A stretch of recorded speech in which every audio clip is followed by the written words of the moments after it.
नाम लेके तेरा करते हैं शुरू, तो नाम लेके तेरा करते हैं, रख ले लाज, नाम लेके तेरा करते हैं शुरू, रख ले लाज गुरु, रख ले लाज गुरु। नाम लेके तेरा, नाम लेके तेरा, नाम लेके तेरा, नाम लेके तेरा, नाम लेके तेरा, नाम लेके तेरा करते हैं शुरू, रख ले लाज गुरु, रख ले लाज गुरु। नाम लेके तेरा,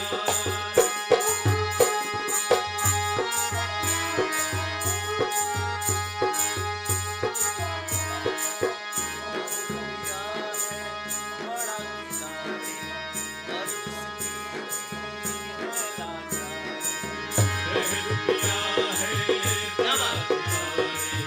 और उसकी रुपया है लाचारी, सच्चा स्वामी स्वांग रचाए, सत की लाज चली ना ओ जाए।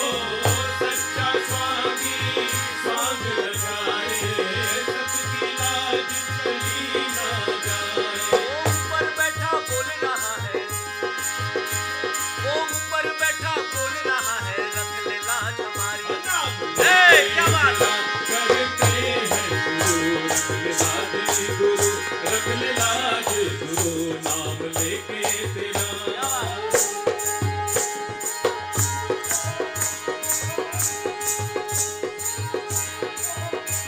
देखा की कथा, ये कथा है पुरानी, आप सुनेंगे हमारी जुबानी। देखा की कथा, ये कथा है पुरानी, आप सुनेंगे हमारी जुबानी। हे दर्शक हमारे, आप हैं जो पधारे, हे दर्शक हमारे, आप हैं जो पधारे, तो बढ़े हुए हौसले हैं हमारे, बड़े हुए हौसले हमारे, क्या बात? नाम यार! करते हैं गुरु, रख ले लाज गुरु, नाम लेके तेरा करते हैं गुरु, रख ले लाज गुरु, रख ले लाज गुरु, नाम लेके तेरा। नाम लेके तेरा, नाम लेके तेरा, नाम लेके तेरा, नाम लेके तेरा, नाम लेके तेरा करते हैं गुरु, रख ले लाज गुरु, नाम लेके तेरा।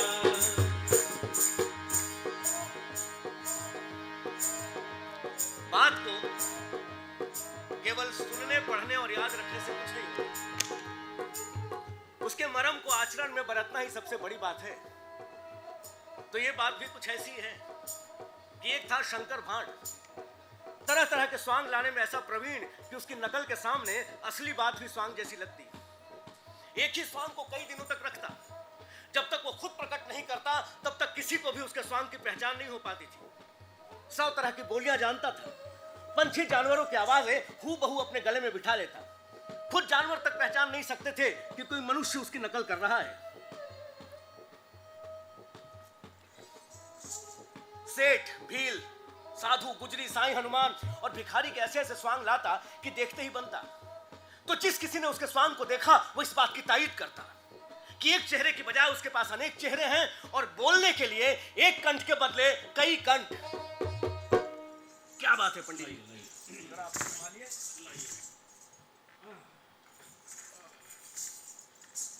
एक बार वो भांड एक पहुंचे हुए महात्मा का स्वांग लाया। बहुत सारे साधु महात्मा भी उसे देखकर चकरा गए कि अब तक के करामाती संत कहां छिपा हुआ था और अचानक इस तरह कैसे प्रकट हुआ। एक सेठ के यहां उसने चौमासा किया।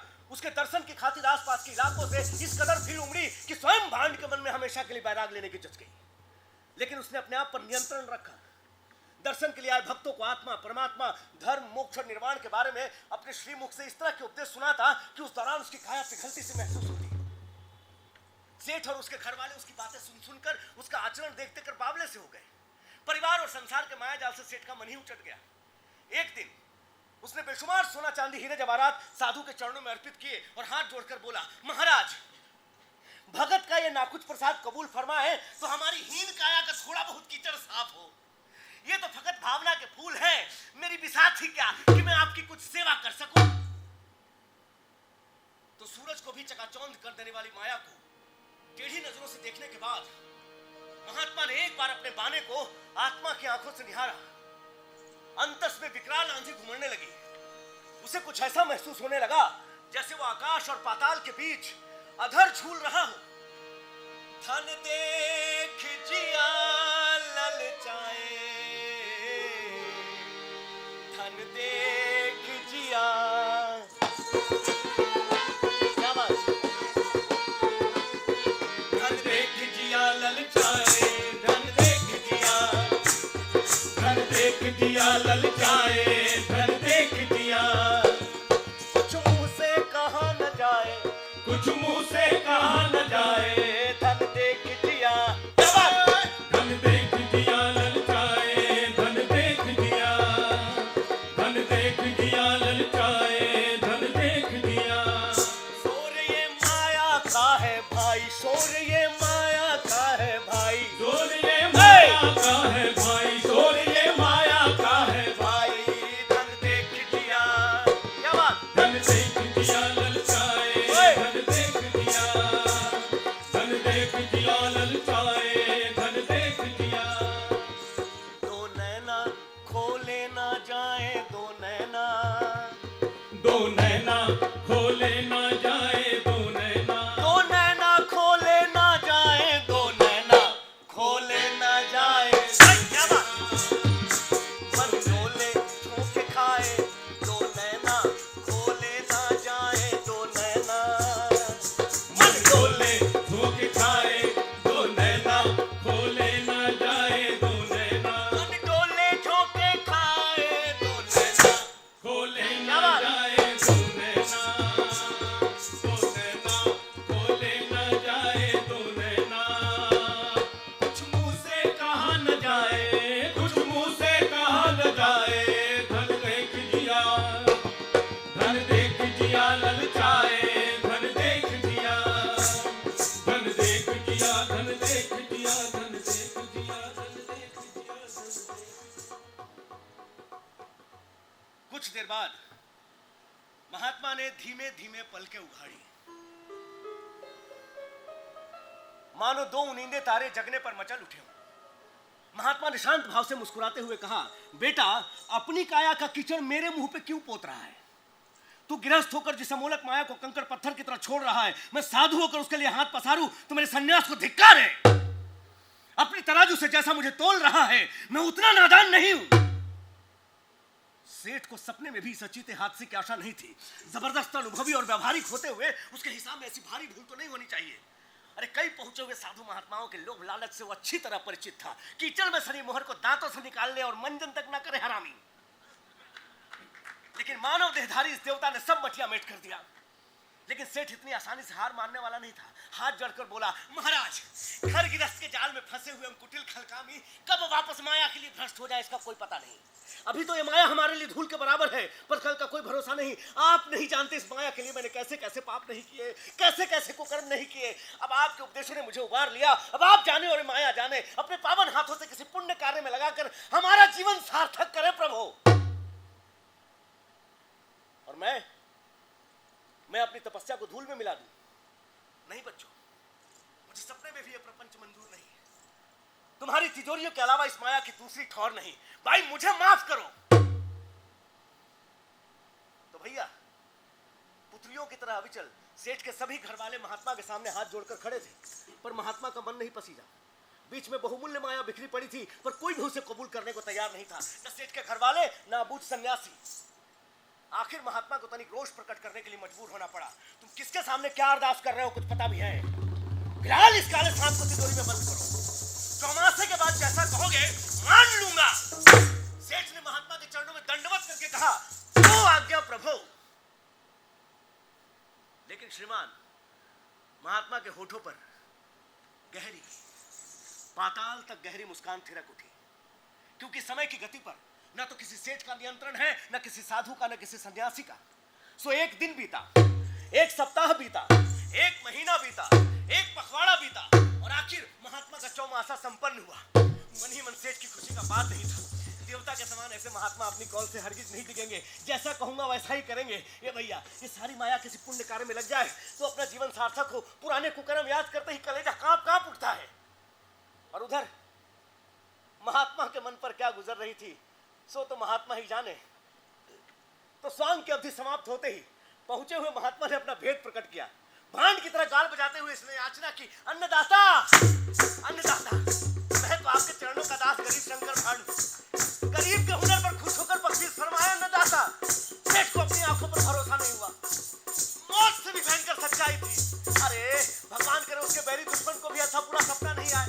जिसे परमेश्वर समझा उसके मुंह से क्या सुन रहा है? नहीं, ऐसा हरगिज नहीं हो सकता। अरे नाकुश भांड की क्या औकात, क्या पार माया को फूल की तरह ठुकरा दे, ऐसा हरगिज नहीं हो सकता। अरे ना ना ना ना ना। हतप्रभ होकर भीगे स्वर में बोला, महाराज, मेरी परख के बहाने आप कोई दूसरी लीला तो नहीं रच रहे? काश कि ये सब कुछ देखने सुनने से पहले हमेशा के लिए मेरी आंखें बंद हो जाती। तब उसने सेठ को पुख्ता विश्वास दिलाने के लिए अपनी कलाई उघाड़ कर दिखाई। नीले रंग से साफ खुदा था, शंकर भांड, शंकर भगवान की ठोर शंकर भांड। ये क्या तमाशा हुआ? हाँ रे भैया, हाँ रे भैया, हाँ पड़ गए चक्कर में मायापति सेठ रे भैया, पड़ गए चक्कर में मायापति सेठ रे भैया। है ये अजब तमाशा रे भैया, है ये अजब तमाशा रे भैया, है ये गजब तमाशा रे भैया, है ये गजब तमाशा रे भैया। असली नकली का कैसे होए खुलासा रे भैया, असली नकली का कैसे होए खुलासा रे भैया।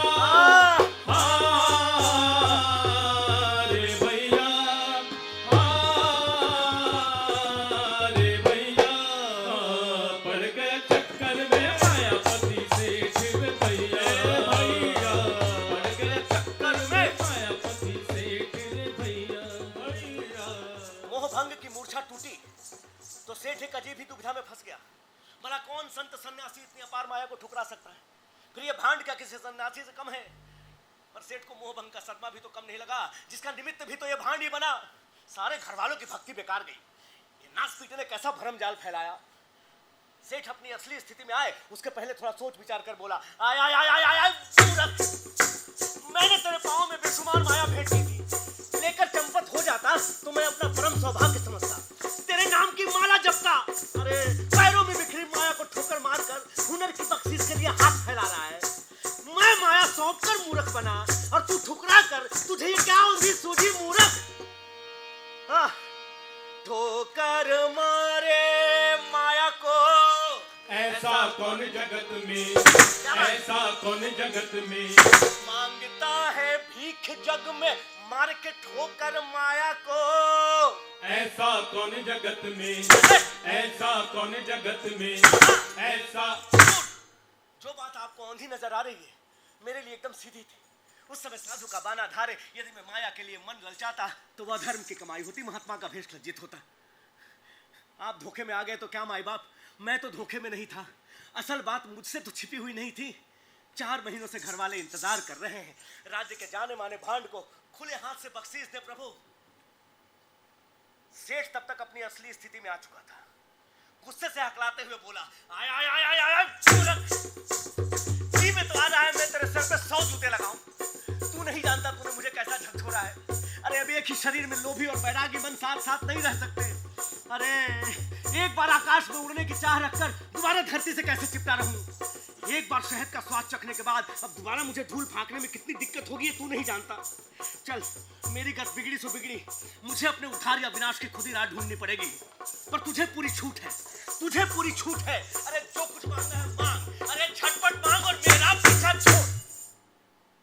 अन्नदाता लेने की बजाय देने वाले का अधिकार बड़ा होता है। आप जो कुछ देंगे मैं दोनों हाथ फैला कर ले लूंगा। हाय हाय हाय हाय हाय, तुम्हारा ऐसी गलती मत कर, मैं कह देता हूं। चल तुझे पूरी छूट है। अरे भांड के रूप में भी जितनी माया मांगेगा दूंगा। अरे मांग, अरे झटपट मांग और मेरा पीछा छोड़। अन्नदाता मांगना मेरा धर्म है, किंतु राशि के प्रति इशारा करना भी हमारे रिजक में गुनाह है। मैंने कहा ना आप जो कुछ देंगे मैं दोनों हाथ फैलाकर ले लूंगा। आय आय आय आय आय कह देता फिर से मेरा लोभी मन जाग उठा है। अब तुझे सौंपी हुई अगणित माया से फकत 5 मोहरे दूंगा। राजी हो चाहे बेराजी। हाँ, इसमें बेराजी की क्या बात, ये तो मेरे लिए 5000 मोहरे हैं। अरे जुग जुग जियो मेरे जजमान, जुग जुग जियो। सानी रानी दामा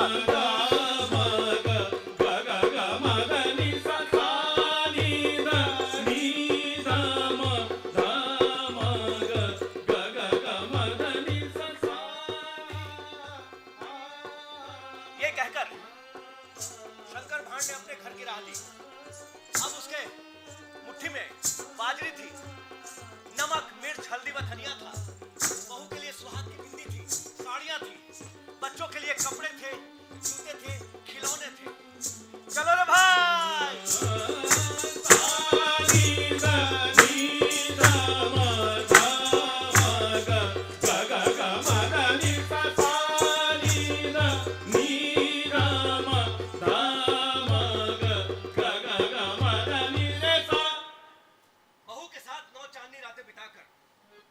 बच्चों को प्यार करके शंकर भांड एक राजा के दरबार में पहुंचा।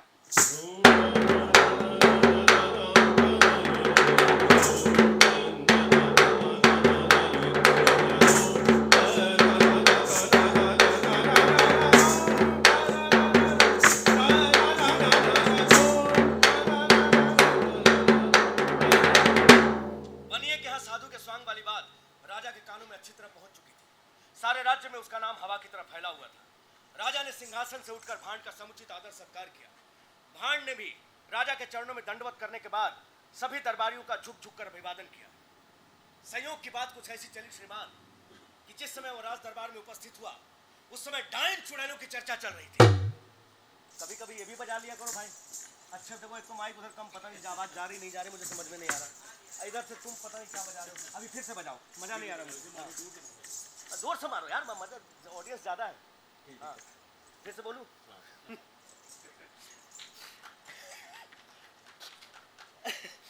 राजा ने सिंहासन से उठकर भांड का समुचित आदर सत्कार किया। भांड ने भी राजा के चरणों में दंडवत करने के बाद सभी दरबारियों का झुक झुक कर अभिवादन किया। संयोग की बात कुछ ऐसी चली श्रीमान कि जिस समय वो राज दरबार में उपस्थित हुआ उस समय डायन चुड़ैलों की चर्चा चल रही थी। क्या बात, दोनों मारने जोर से मार। ये ऐसा क्या है? देखो ऑडियंस ने ताली बजाई, दो अच्छा बजाया। दोनों से मारोगे डबल और ताली बजेगी, समझ रहे हो? हाँ संयोग की बात कुछ ऐसी बनी श्रीमान कि जिस समय वो राज दरबार में उपस्थित हुआ उस समय डायन चुड़ैलों की चर्चा चल रही थी। दीवान ने मौका पाते ही राजा से कहा, हुजूर क्यों ना शंकर भांड से डायन का स्वांग सांप्रत देख लें। 3 घड़ी से सभी दरबारियों की जुबान पर एक ही चर्चा है, फिर पता नहीं ऐसा मौका कब हाथ लगे। जब सभी दरबारियों की विकट इच्छा देखी तो राजा ने स्वयं अपने श्रीमुख से भांड को आदेश दिया कि वो कल भरे दरबार में डायन का स्वांग लाए।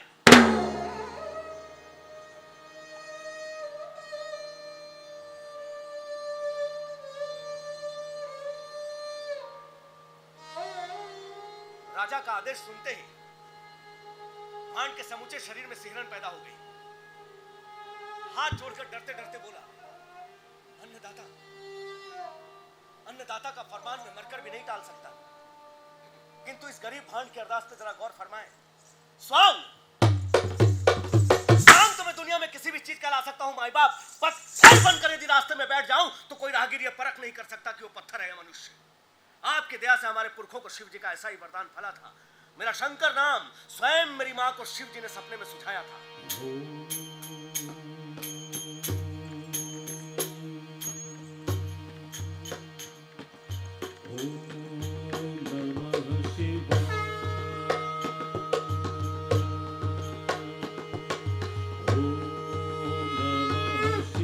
इसलिए शिव जी के प्रताप से डायन का स्वांग लाना मेरे लिए बाएं हाथ का खेल है, किंतु देखने वालों के लिए वो स्वांग बहुत महंगा पड़ेगा।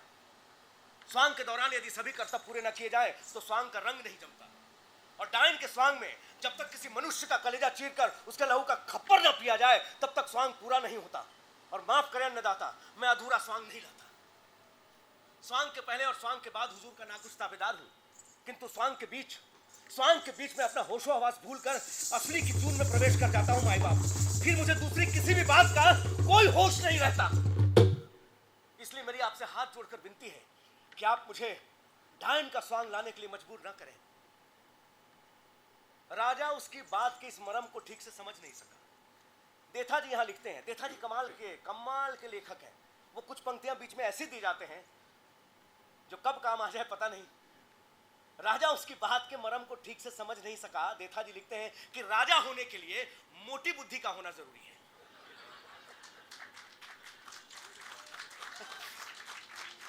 उस मोटी बुद्धि वाले राजा ने पूछा, क्यों बे, तू डायन का स्वांग क्यों नहीं ला सकता?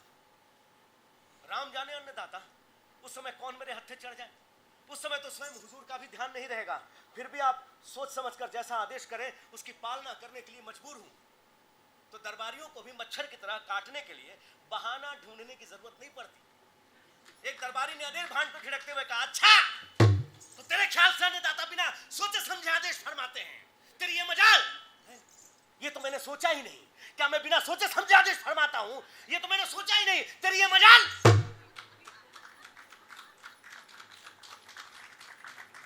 नहीं अन्नदाता, बादल बरसेंगे सोच विचार कर हरियाली फूटेगी, सोच विचार कर फूल खिलेंगे, सोच विचार कर नदियां बहेंगी, सोच विचार कर हवाएं चलेगी, सोच विचार कर बंद कर अपनी बकवास।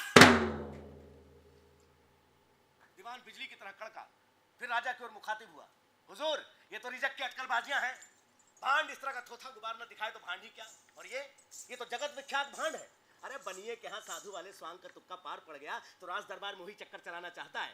रईसों के दरबार में इसका कभी कोई काम नहीं पड़ा। अबे जा, हम भी तो देखें तू किसी मनुष्य का कलेजा चीर कर उसके लहू का खप्पर कैसे भरता है। तुझे पता है कि नहीं, मनुष्य का कलेजा आटे का नहीं होता। दीवान के देखा देख राजा ने भी कहना शुरू किया, मनुष्य का कलेजा आटे का नहीं होता। सुन, अगर कल मैं भी तेरे सामने पड़ जाऊं तो तू मेरा भी कलेजा चीर डालना। बोल अब क्या बहाना बनाएगा?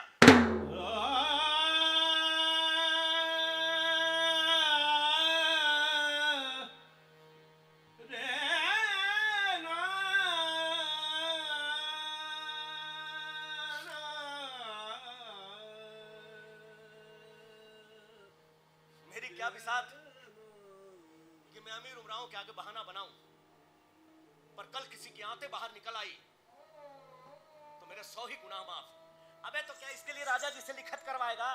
बेकार हुज्जत मत कर। हाँ, यदि डायन का स्वांग नहीं जानता हो तो बात दूसरी है।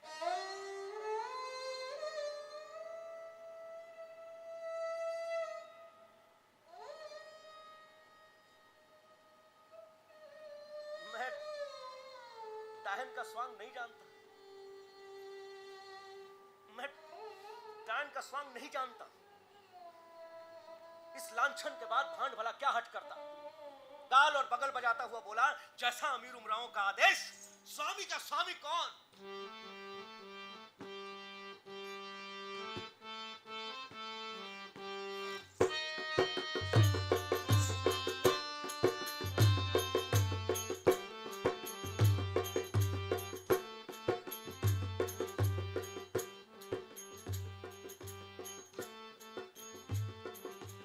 राजा ना पूछे, राजा ना पूछे, राजा न बूझे, राजा न बूझे, राजा ना पूछे, राजा ना पूछे, राजा न बूझे, राजा न बूझे, मारम ये भाई, राजा न बूझे, राजा न बूझे, मारा माये भाई, राजा न बूझे, कैसे होवे करम ये भाई, राजा न बूझे, राजा न बूझे, कैसे होए करम ये भाई,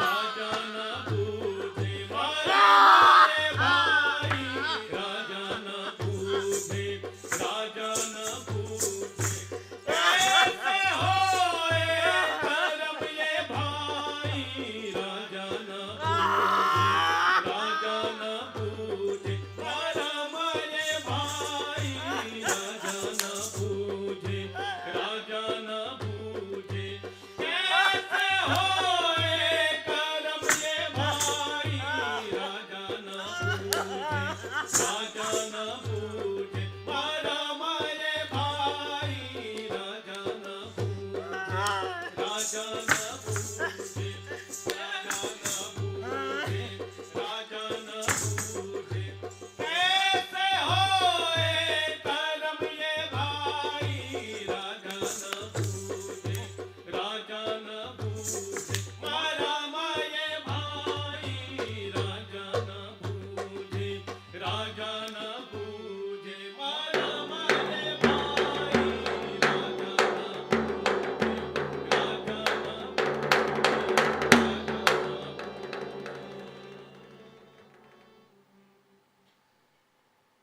ग्लोबलाइजेशन के जमाने में, मल्टीमीडिया के जमाने में, सोशल मीडिया के जमाने में, फेसबुक, टिंडर, ट्विटर, पता नहीं कितने टेंडर, उसके जमाने में देथा जी एक ऐसी पंक्ति लिखकर गए हैं जो सदियों तक सच ही रहेगी।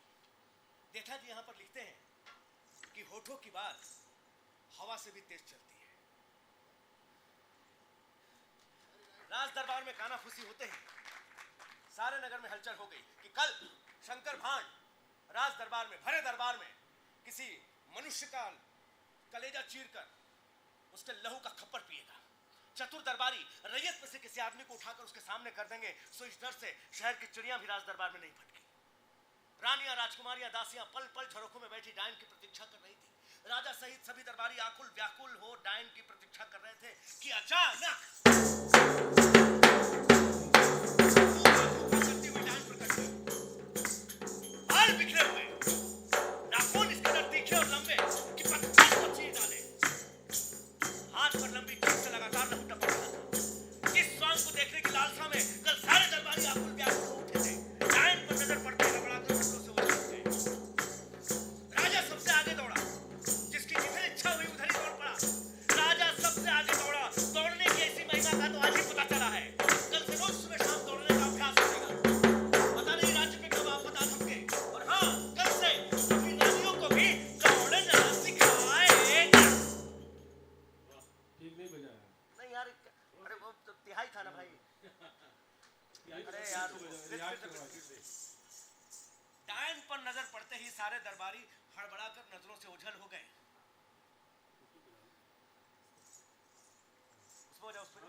कल से सुबह शाम दौड़ने का अभ्यास करेगा। पता नहीं राज्य पे कब आफत आ धमके। और हाँ, कल से सभी रानियों को भी दौड़ना सिखाएगा। क्या बात है, यही तो बोला जा रहा था। यही तो था। पाठक जी भी चेक कर लीजिए। आओ आओ आओ, एक साथ आओ। यही तो चेक कर लीजिए। कल से रोज सुबह शाम दौड़ने का अभ्यास करेगा। पता नहीं राज्य पे कब आफत आ धमके। और हाँ, कल से सभी रानियों को भी दौड़ना। आगे कहाँ निकल गया? सीधा तुम आ गया। सही सही। पता नहीं कब राज्य पे आफत आ धमके। कल से सभी रानियों को भी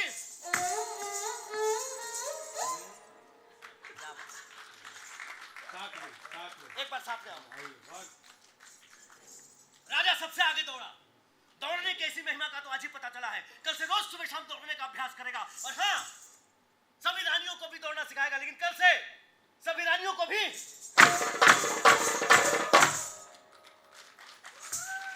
तुम्हारे चक्कर में सब उल्टा पुल्टा हो जाता है। डायन पर नजर पड़ते ही सारे दरबारी हड़बड़ाकर नजरों से ओझल हो गए। फकत राजा का साला नहीं भाग सका। वो शराब के नशे में धुत बेहोशी की हालत में वहीं पड़ा रहा। नहीं, एक दो बार उसने उठने की कोशिश की, लेकिन सहसा डायन से आंखें लड़ गई। डायन का किससे क्या रिश्ता, सीधे उसके सीने पर जा चढ़ी। तीखन नाखूनों से उसका कलेजा चीर डाला। लहू की धार फूट पड़ी। वक्त की धार में 2-3 बार मुंह मारा है। खप्पर तत्काल लहू से भर गया। लहू से भरा खप्पर उठाकर गटागट पी गई।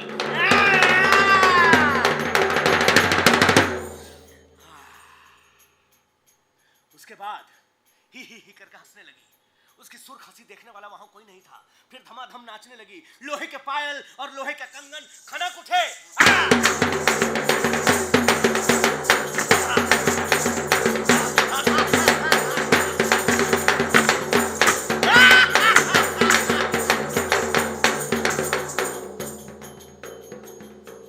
काफी देर नाचने के बाद डायन रुकी।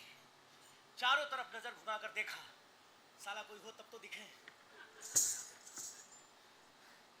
तब उसने डायन का स्वांग उतारकर भांड की तरह गुहार मचाई। अन्नदाता, मैं तो आपके चरणों का दास गरीब शंकर भांड हूं। आपकी आज्ञा से डायन का स्वांग लाया, पर देखने के लिए कोई रुका ही नहीं। इसमें मेरी क्या गलती, मेरा क्या कसूर? हाँ, यदि मेरे स्वांग में कोई कमी हो तो मैं आपका गुनहगार हूं। अन्नदाता, जैसे गवैया सुर को नचावत है, जैसे ढोलकिया ताल को बतावत है, जैसे नचनिया नाच को दिखावत है, अरे वैसे ही मैंने दिखाया है मोरे राजा। तो मोरे राजा जी, मोरे राजा जी, अरे सैया जी, महाराजा जी, मैं तो सांग रचो, स्वांग साचा रचो, मैं तो सांग रचो, स्वांग साचा रचो। कोई देखे नहीं, कोई देखे नहीं, कोई देखे नहीं खेल साचा। मोरे राजा जी, अरे राजा जी, मैं तो धर्म कियो, अरे कर्म कियो, मैं तो धर्म कियो, अपनो कर्म कियो। कोई देखे नहीं, कोई देखे नहीं, कोई देखे नहीं खेल साचा। मोरे राजा जी, अरे राजा जी, राजा जी, अरे आए हाय, आहा आहा, आहा आहा, हट। अन्नदाता, राज्य के जाने माने भांड को खुले हाथ से बख्शीश दे। हत्यारा! दीवान बिजली की तरह कड़का। फिर राजा की ओर मुखातिब हुआ। पकड़ो पकड़ो, कहीं साला फरार न हो जाए। अब भी हुनर की बख्शीश के लिए हाथ फैला रहा है।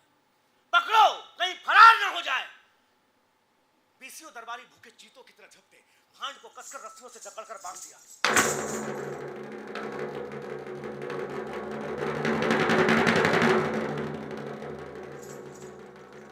राजा के साले ने इस लोक का भरपूर आनंद उठाकर परलोक की तलाश की। देखा जी लिखते हैं कि मनुष्य के लिए इस लोक के और उस लोक के दोनों का आनंद जरूरी है। फटी हुई आंतों से लगातार लहू टपक रहा था। सारे दरबारियों की आंखें टुकुर टुकुर देख रही थी, पर सबको उम्मीद थी कि अभी नशा उतरते ही उठ बैठेगा और उठते ही शराब और दासियों की मांग करेगा। और जब मांग पूरी नहीं होगी तो जो भी दासी सामने दिखाई देगी उसके साथ बलात्कार करेगा। माफ करें श्रीमान, दरबारी आंखों में खुशी की बजाय खौफ की दहशत थी। कहानी यहां खत्म नहीं होती है माई बाप, कहानी तो एक बार फिर से शुरू होती है श्रीमान। जब कहानी में शुरू होती है राजनीति। जब रानी भाई की मौत का समाचार सुनकर चंडी का विकराल रूप धारे राज दरबार में दौड़ी दौड़ी आई।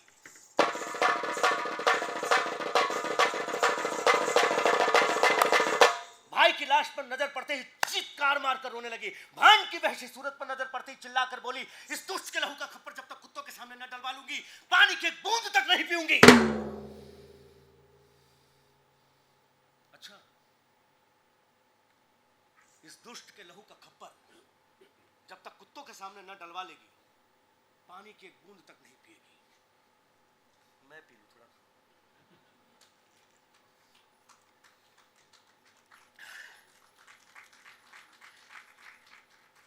पंक्तियों को ध्यान से सुनिएगा। इस दुष्ट के लहू का खप्पर जब तक कुत्तों के सामने न डलवा लेगी, पानी की एक बूंद तक नहीं पिएगी। वापस दरबार लगा।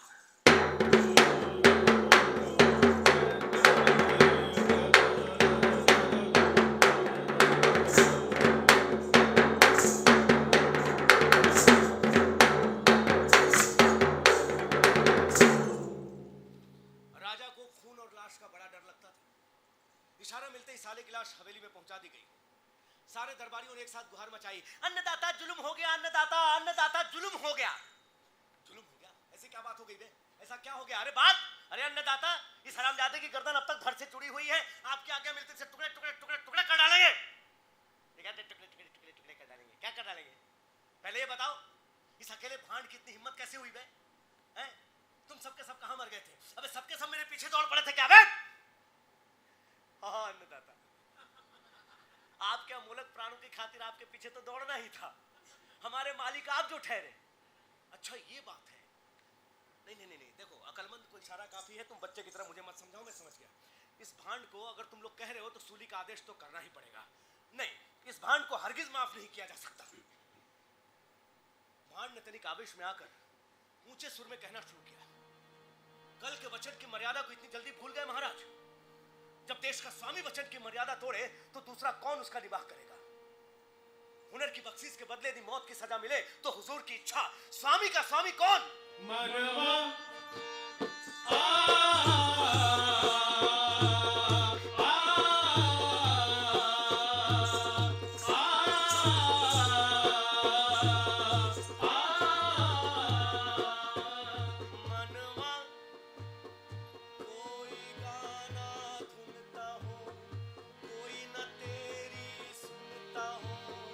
कोई गाना ये बंद कर दो, बंद कर दो, कोई न और बंद करो। तेरी सुनता हो।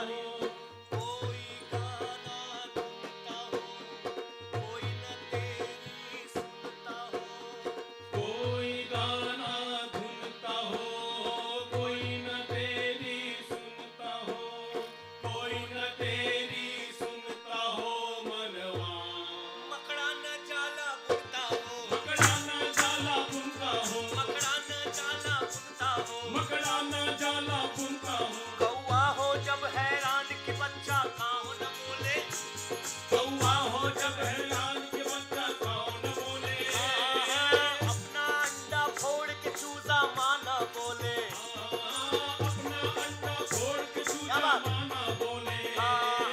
सदा हो जब बेचैन की मिट्टी नहीं बची है। सदा हो जब बेचैन की मिट्टी नहीं बची है। घर में घुसा हो चोर और कुत्ता मुंह ना खोले।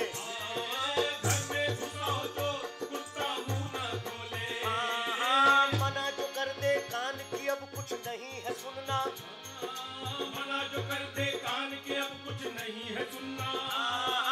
देख के भी आंखें तेरी जब कुछ ना देखे। देख के भी आंखें तेरी जब कुछ ना देखे। भाग्य भरोसे होवे सब ये दुनिया गावे। भाग्य भरोसे होए सब ये दुनिया गावे। गिर गिर आवे बदला पर पानी ना बरसे। गिर गिर आवे बदला पर पानी ना बरसे। गिर गिर आवे बदला पर पानी ना बरसे। बूझे मरम कोई बात का, बूझे मरम कोई बात का, आखन सुने देखे कानन सो, आखन सुने देखे कानन सो, सत्ता सत का न होए मान राखे है झूठी ये प्राणन सो, सत्ता सत का न होए मान राखे है झूठी ये प्राणन सो, सच जो कहे इससे खाए वो धोखा, सच जो कहे उससे खाए वो धोखा। अरे भैया ये तो बस मिलते ही मौका, अरे भैया ये तो बस मिलते ही मौका। मारे कटार अभिमानन से, मारे कटार अभिमानन से, मारे कटार अभिमानन से, मारे कटार अभिमानन से, मारे कटार अभिमानन से। स्वामी का स्वामी कौन? पर राजा भांड की शंका का समाधान नहीं कर सका। रानी अपनी जिद पे पड़ी थी कि भांड के बाद ही भाई का दाग होगा, भाई से बढ़कर भांड कैसे हो गया। रानी के सवाल का जवाब न दे तो राजा के जी को झंझट, और भांड की शंका का समाधान न करे तो उसके जी को जंजाल। ये राजा की जी को ना जाने कितनी झंझटें होती हैं, राजा की जी को ना जाने कितने जंजाल होते हैं। रस्सियों से बंधे हुए भांड ने पूछा, हुजूर की क्या आज्ञा है? आज्ञा? हुजूर का तो दिमाग ठस हो गया था, आज्ञा क्या? घंटा। जब कुछ समझ में नहीं आया तो टुकुर टुकुर सारे दरबारियों को देखने लगे, एक एक करके सारी बातें याद आने लगी। कल, अरे हाँ कल की ही तो बात है, भरे दरबार में डायन को, भांड को अभय वचन दिया था कि कल वो भी उसके सामने आ जाए तो उसका भी कलेजा चीर डाले। मैंने और दीवान जी ने जबरदस्ती इसको डायन का स्वांग लाने के लिए मजबूर किया। इस बेचारे ने डायन के स्वांग की खातिर कितना मना किया था, पर रानी नहीं मानेगी, वो अपने भाई की मौत का बदला लेकर रहेगी। करूं तो क्या करूं? तभी राजा के दिमाग में एक शंका उपजी। उसने भांड को अपने पास बुलाकर पूछा, इधर आ बे, थोड़ा और पास आ, थोड़ा और जा, थोड़ा और आना, बस। ये बता, तूने मेरे साले का पेट ही क्यों चीरा? किसी और का चीर डालता तो कोई बात नहीं थी। क्या करूं अन्नदाता? डायन पर नजर पड़ते ही सारे दरबारी हड़बड़ाकर नजरों से ओझल हो गए। फकत आपके साले नहीं भागे तो मैं क्या करता? अच्छा तो ये बात है, अगर तू जानता कि वो मेरा साला है तब तू ऐसी बेजा हरकत नहीं करता है ना? नहीं अन्नदाता, स्वांग के दौरान ऐसी कोई गुंजाइश नहीं होती, इसीलिए तो मैंने आपको इस स्वांग की खातिर इतना मना किया था, पर आप माने ही नहीं तो मैं क्या करता? तो और मना करता, या फिर स्वांग लाता ही नहीं, अपने गांव वापस लौट जाता।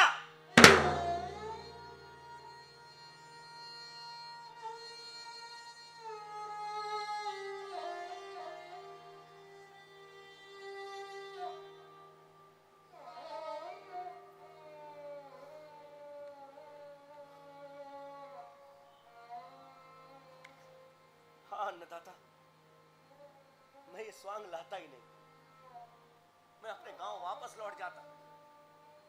अब तू बता, मैं रानी को क्या जवाब दूं?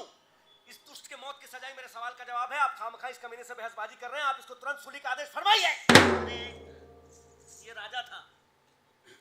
रानी साहिबा देखिए, ऐसा है कि इसमें इसकी कोई गलती नहीं है, और दीवान जी ने और मैंने ही इसे डायन का स्वांग लाने के लिए मजबूर किया था, इसमें इस बेचारे भांड की कोई गलती नहीं है। मैं कुछ नहीं जानती, ये राजा था। तो ऐसे वाले राजा के लिए दो लाइन हमारी भी सुनिए।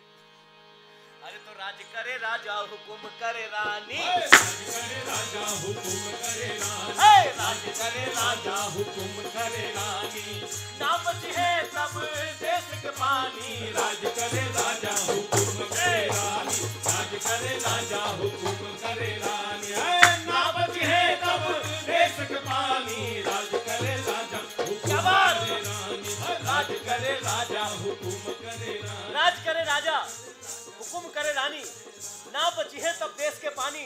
नहीं खत्म होती है ये कहानी, कहानी तो एक बार फिर से शुरू होती है श्रीमान। जब शुरू होती है कहानी में राजनीति, और वो भी छिछले स्तर की।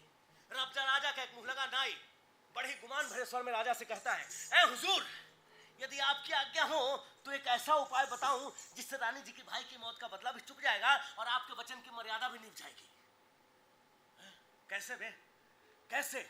ऐ हुजूर, यदि इस भांड को अपनी रिजक की मर्यादा का इतना ही घमंड है तो आप इसको सती के स्वांग की आज्ञा फरमाइए। डायन के स्वांग में किसी दूसरे मनुष्य का कलेजा चीरकर उसके लहू का खप्पर पीने से हरामजादे का क्या बिगड़ा है? सती के स्वांग में ऐसी वचन की मर्यादा निभाए तो जानू।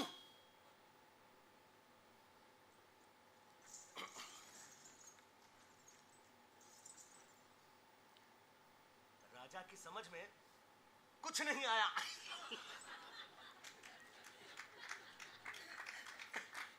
फिर भी वो राजा था। राज्य के तमाम बुद्धिमानों से अधिक बुद्धिमान वो राजा था। दीवान के समझाने पे जो समझ गया वो राजा था, और समझ में आते ही बोला, वाह रे पट्टे, आज तूने मेरी इज्जत बचा ली, ये राजा था।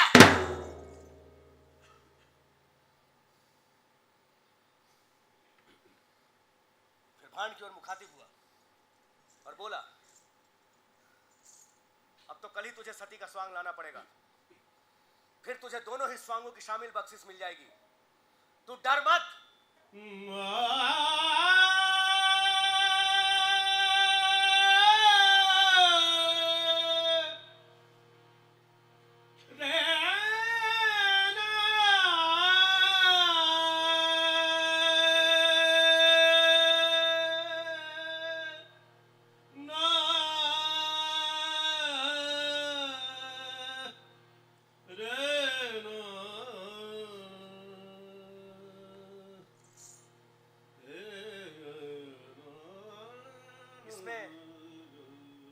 डरने की क्या बात है माई बाप? डर तो चोरी और जारी का होता है, इसमें डरने की क्या बात? पर इस स्वांग के बाद फकत इसी बख्शीश की कामना करता हूं कि मेरे मरने के बाद मेरी भस्मी को मेरे घर वालों तक पहुंचा दिया जाए और मेरे बच्चों को मेरी एक वसीयत सुना दी जाए कि वो रिजक की मर्यादा का इसी तरह निवाह करें, क्योंकि रिजक की मर्यादा से बढ़कर दूसरी कोई मर्यादा नहीं होती। उस मोटी बुद्धि वाले राजा ने पूछा, बस? उस विचित्र भांड ने राजा के उस बस का कोई जवाब नहीं दिया श्रीमान।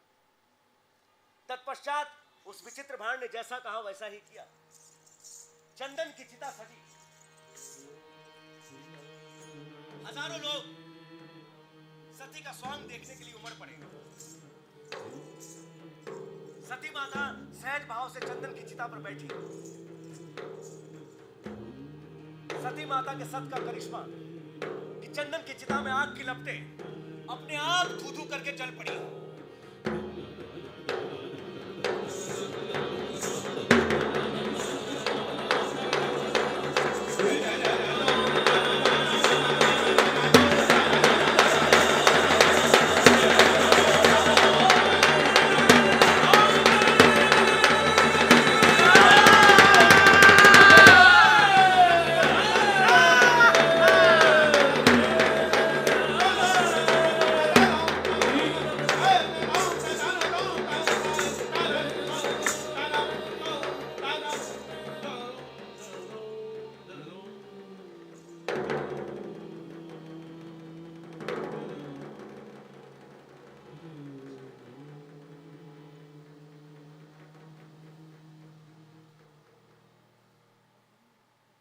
सती का स्वांग भी संपन्न हुआ।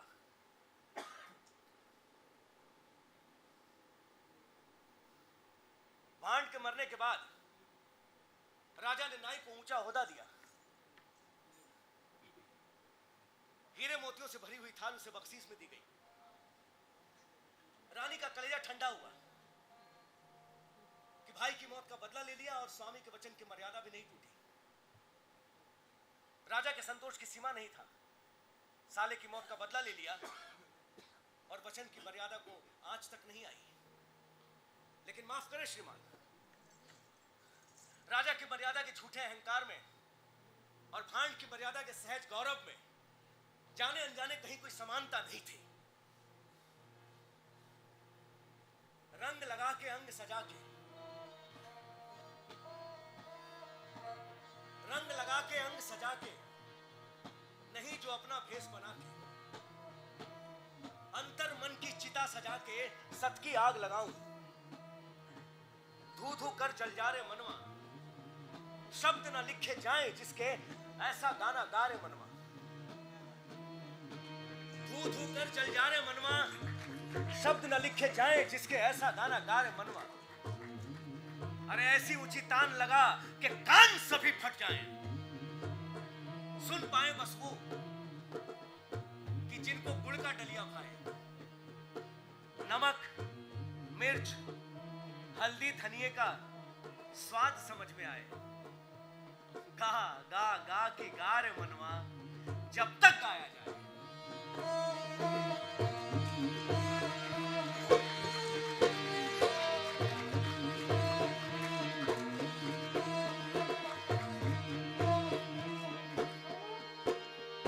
हीरना हीरना, सारी लाइटें जला दो। अगर तुम्हारा डिमर खराब हो गया है तो एक काम करो, सब बंद करके सारी लाइटें जला दो। जितनी सामने की लाइटें जला दो, बाकी सब बंद कर दो। हीरना हीरना समझा बूझा बना चरना। हीरना हीरना हीरना हीरना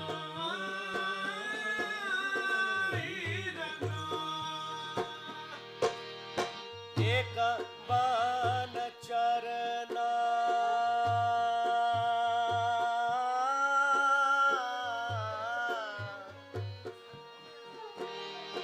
एक बान चरना, तुझे बान चरना।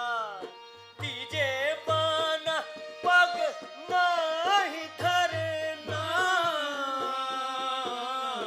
हीरना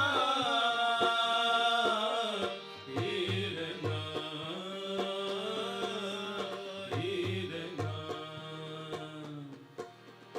हीरना हीरना। तोए मार तेरो मास बिकावे, ए बिकावे। तोए मार तेरो मास बिकावे, ए बिकावे। तेरे खाल का, तेरे खाल का करेंगे बिछौना। हीरना हीरना हीरना हीरना हीरना। कहे कबीरा जी, कबीरा जी, कहे कबीरा जी, सुन भाई साधो, गुरु के चरण, गुरु के चरण चिन्ह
ये कहानी सुनी,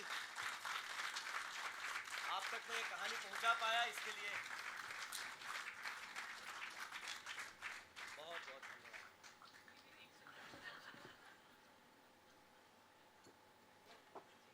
हेलो, बहुत बहुत धन्यवाद। आपने कहानी बहुत धैर्यपूर्वक सुनी। कहानी कितनी गहरी है, कितनी दूर तक जाती है, ये आप विजय दानदेथा जी की ताकत समझ सकते हैं। मैं थोड़ी सी कहानी बस सुनाने की कोशिश कर लेता हूँ। और कथा गायन वाचन की ये विशेषता है कि कथा गायन वाचन की जितनी भी कलाएं हैं, वो जितनी ही पौराणिक, आप प्राचीन मत कहिए, उसको पौराणिक कह लीजिए, वो जितनी पौराणिक है उतनी ही आधुनिक भी है। वो एक तरफ अपनी जड़ों को लेकर चलती है तो उतनी ही अनगिनत शाखाएं भी खोलती रहती हैं। वो एक तरफ धरती पे सफ़र करती है कहानियाँ, तो आकाश में उड़ने की भी ताकत रखती हैं। और विजय दानदेथा में ये ताकत है, वो धरती पे भी हैं, आकाश में हैं, और आज जहाँ भी हैं उनका आशीर्वाद है कि मैं आपको ये सुना सका। और एक बार फिर उदयपुर टेल्स का बहुत बहुत धन्यवाद करते हुए मैं अपने साथियों से आपका परिचय ना कराऊं तो ये कथा गायन वाचन अधूरा रह जाएगा, क्योंकि इसकी पूरी जान, उसकी रीढ़ की हड्डी हमारे गायक बंधु और वादक बंधु हैं। अनिल मिश्रा सारंगी पे थे और गायन पे, राजेश पाठक हारमोनियम और गायन पे, शैलेंद्र सिंह चौहान परकशन पे, और इन सबसे ऊपर अगर मेरे साथ कोई था तो आप दर्शक थे। तो आप दर्शकों का मैं बहुत बहुत आभारी हूँ। सलील जी का आभारी हूँ, सुष्मिता जी का आभारी हूँ, उदयपुर टेल्स का आभारी हूँ, उदयपुर का आभारी हूँ। और जैसा कि सलील जी ने कहा कि जब उदयपुर टेल्स यहाँ शुरू हुआ था तो पहली बार जब ये कहानियों का सफ़र शुरू किया था इन्होंने, तो मैं यही कहानी लेकर आया था। और आज इतने सालों बाद उसी कहानी को दोबारा इस मंच पर लेकर आया हूँ। और ये दोबारा सुनाने का जो डर और भय होता है, क्योंकि आप एक बार सुना चुके होते हैं, तो बहुत बड़ा डर होता है। और जब दर्शकों की दो धारी तलवार आंखें आप पे टिकती हैं तो आप कटने मरने के लिए तैयार रहते हैं। लेकिन आपने मुझे सुना, दोबारा इस धरती पे बुलाया, इसके लिए बहुत बहुत धन्यवाद। शुभ रात्रि।